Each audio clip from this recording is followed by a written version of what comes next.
Well, I'm almost done with blue. I've got a couple more things to do to her, and then she's going to be up for sale. Door handles and a couple minor other things like that, but the paint and body work and everything's done with it. So I'm moving on. My Toyota. This says 1988. I don't know. I'm going to have to decide what year this thing actually is once I get it over here. However, I'm back on the Toyota, and if you go back, let's take a quick look at where I was at before.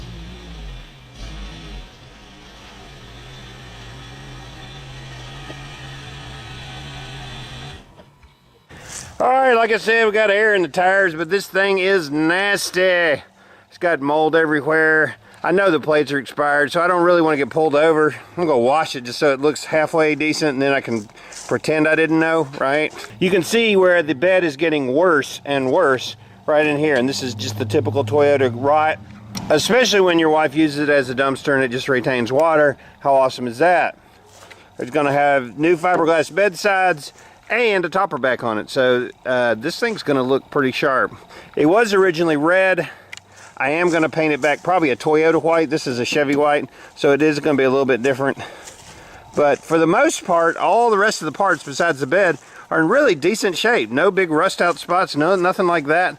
I'm going to wash it. We're going to take it to the dump, and then we'll start assessing what we got to do to get this bed off to get that going. Well, I'm continuing to work on the Toyota, but it is just brutally hot out here, so I thought I would put up a redneck shelter to keep me from just burning up and be able to work on this thing. We've been hitting 100 degrees, 90 degrees, which isn't typical for this time of year, but I gotta get this thing done. Yeah, I got it up, and it's redneck, but it actually does help get the sun off of me, so I can finish this stinking motor. Only the finest materials were used in construction of this great tent thing, whatever it is. Slave labor, China, awesome. So this one, I can hear just a slight click, and it dribbles just a little bit, but it's not, doesn't give me a pattern, so it's defective. Great, awesome, so excited. Okay, so that indeed is where I left off, was with the fuel injector. So I got some here.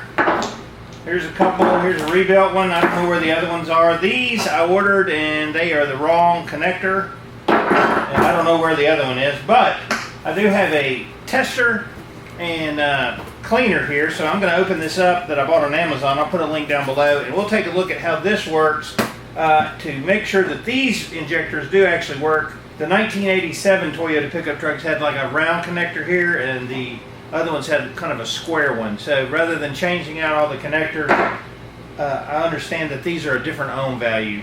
I don't know, it's crazy, but I am going to test them all, make sure that they're spraying the fuel through them, and we're going to get the Toyota here, and I'm going to see if I can get this thing put back together and make it drive, because the 22R, I love the truck, I love everything about it. I've been going through buckets of nuts and bolts where I took it apart. If you have ever started on a project, left it sit for about 2 or 3 years, and then come back to it, it is a huge pain in the butt, and also an exercise in what did I do with that, and what was going on, and who knows. And so I don't know. I've got the hood over here, some fenders, tailgate, valance panel. I'm going to paint those. Let's just see where we're at with the fuel injectors, and then we'll check out moving blue out and getting the baby Yoda over here to maybe get it running again. That would be outstanding. Here's the kit that comes with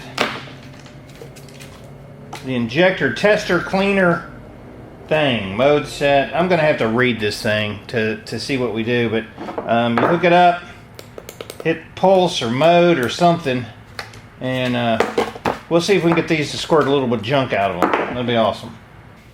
I'm going to pour a little sea foam down this hose right here.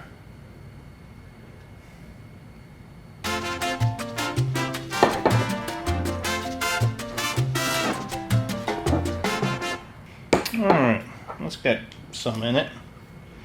And I'm going to put this connector on it. I'm going to hook it up to an air line. And what I'll do is I'm going to put this at very low pressure, like I don't know, 10, 15 pounds.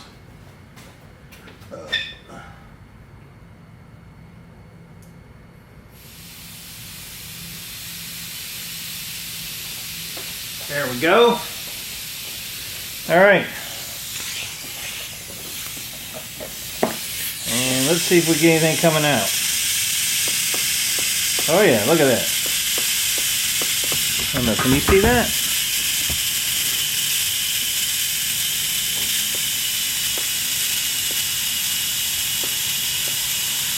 Spraying out well.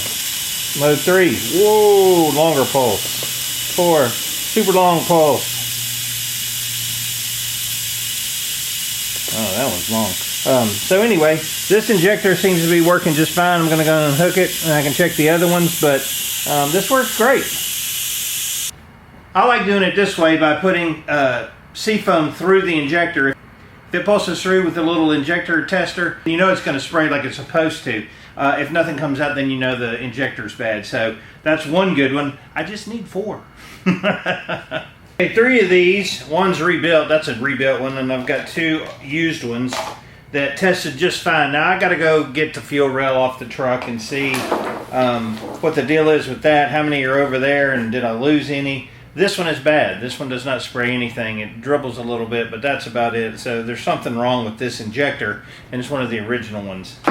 So with that said, I've got to find one more good one, and I think I bought like at least 2 of the rebuilt ones. So we should be ready to rock and roll as far as getting those going. But they're sitting here in. I've got the old injector sitting here and a little bit of seafoam, and like I said, they sprayed just fine, so those should be good. I've got to get a couple more, 1 or 2 good ones, and I've got to get the truck over here. So back on the project.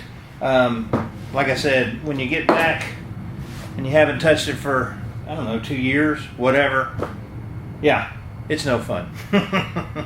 Oh Lord, Operation Get Out.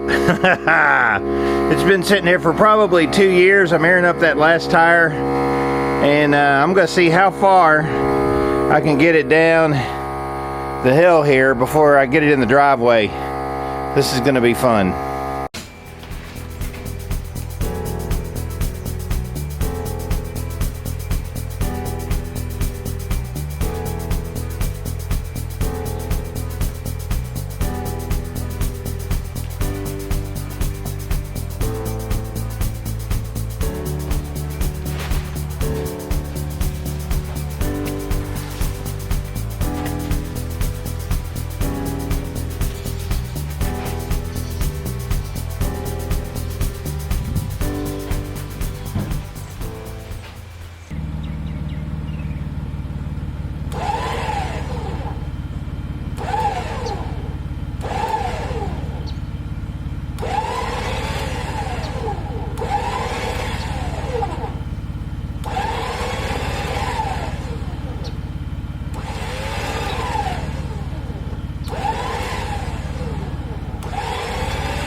Well, I got her winched up in the driveway with Jennifer's help.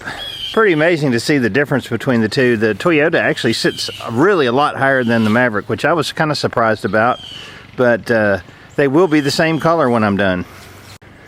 Tomorrow I'm going to try to get her over to the shop with the help of one of my friends that owns a record service. So I'm going to try to wash it off, get some of this dirt and nastiness off. And I can actually start doing some painting. I can paint the interior of the cab and do some cut-in work. Main thing is get the motor running. All right, she's ready to go over to the shop. Hopefully make it one piece.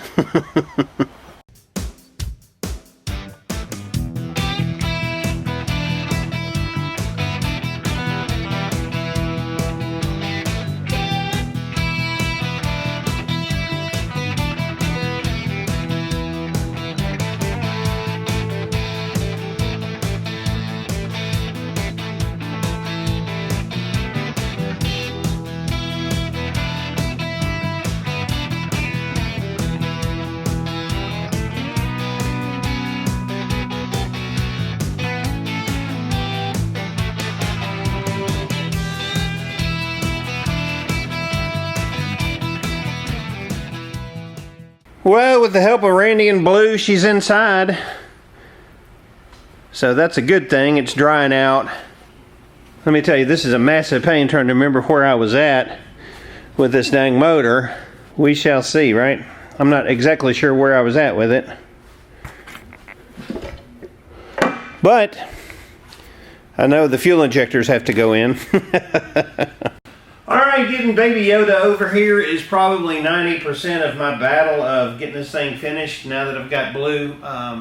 99% done. I've got a couple little things to finish up on Blue. I've got a couple more videos, and then that one will be done, and she's for sale. Excited about getting Baby Yoda running again. I have to go back home and actually read up on the manual because I'm trying to remember everything. Maybe just look at some pictures of exactly where all the components go because I don't remember off the top of my head because it's been sitting so stinking long. So that's what happens when you don't finish. The first order of business is getting it running again, getting the injectors in, the intake, all the EFI stuff going. And then at that point, then it's really going to be off to the races getting this thing painted. So keep watching. This Toyota will be finally finished at some point, and maybe I'll take it to a car show or something. Who knows? But I appreciate you watching. Any questions, comments, post them below. I'm David from the Redneck Garage. Keep turning wrenches.